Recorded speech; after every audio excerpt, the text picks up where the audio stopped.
my sister asked me to be her maid of honor, I was very shocked.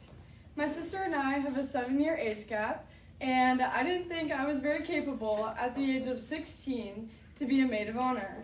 I didn't know how to plan a bachelorette party, how to give a wedding toast, and I'm going to emphasize the wedding toast. Speeches aren't really my thing, and about my sister, not my deal. To start off, my sister is the most beautiful, smart, strong, and stubborn woman I know. My sister is the middle child, if you don't know, and she has classic middle child syndrome. She often is the last one picked for teams between my brother and I. She is often the one blamed for the mess when mom comes home from work. And growing up, she's had to play this role in our family for a long time. She has also gained her stubbornness from being the middle child because she's had to learn to stand up for herself between my brother and I. I'm going to start off with a quick story about my sister and I going to Hobby Lobby. We went to Hobby Lobby with my mom and my aunt for our aunt's wedding. We go to the bathroom, and I really have to go to the bathroom. I'm 5 years old, so Cass doesn't really think I'm capable of going to the bathroom by myself, so she finds it necessary to walk in the stall with me. Suddenly, we hear the girl next to us singing in the stall, and we start giggling to each other. Then, before you know it, my pee is not in the toilet, but it's all over Cass. This is disgusting, and this is what my big sister gets for trying to be so protective. I think this story is pretty accurate for the relationship my sister and I have and how she's tried to stand up for me my whole life. I'm very thankful for my sister and the relationship that we have. However, this hasn't been how our relationship has been our whole lives. My sister is, as I stated previously, is 7 years older than me. So when I was born, she was capable of taking care of me and watching me for short periods of time. When my mom had to get ready for work in the mornings, she would ask my sister to go watch me and make sure that I was okay while she was getting ready. My sister tells me these stories all the time, and it's hard to believe her.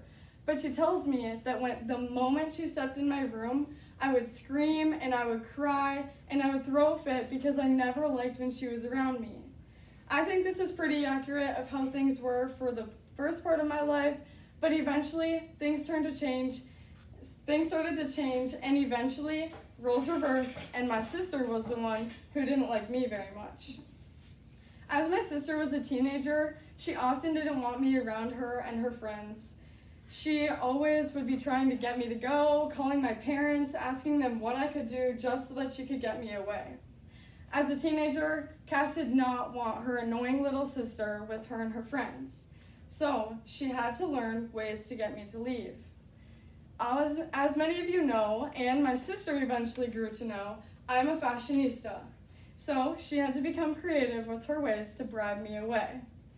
I was often bribed with necklaces, earrings, clothes, shoes, everything you could think of to get me away. I often would go into my sister's room and steal her perfume, steal her makeup, do anything just so that I could get in trouble with her, and often leading to a fight. This is how our relationship was, but when I got into high school, my sister and I were able to find more in common and grow a stronger bond. When I say more in common, I probably mean boys. My sister and I have been able to talk about a lot more since we've gotten older, and it's made our relationship a lot stronger. If you don't know the story of how my sister and Chad met, I'm going to tell you a little bit about it.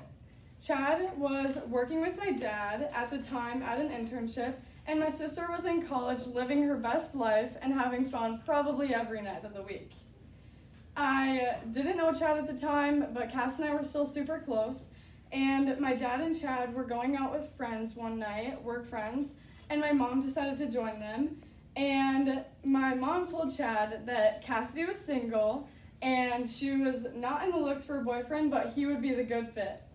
Chad said, and I quote, "I'm not looking for a girlfriend, nor do I need a girlfriend. And if I did, I want a doctor." My mom said, "Cass is going the pre-med route. You're perfect." Then no one thought anything of it for a couple months, and one night for my sister's 21st birthday, we all took her out, and my dad sent Chad a Snapchat and it said, "She's single and ready to mingle," and it was a picture of Cass. Then Chad responded with, "Not for long." A week later, they went on a date, and the rest is history. Now I can finally say I'm happy to be gaining another brother, and I can also say Chad's gaining the little sister he probably never asked for. Congrats, Cass and Chad. I love you both, and thank you for everything.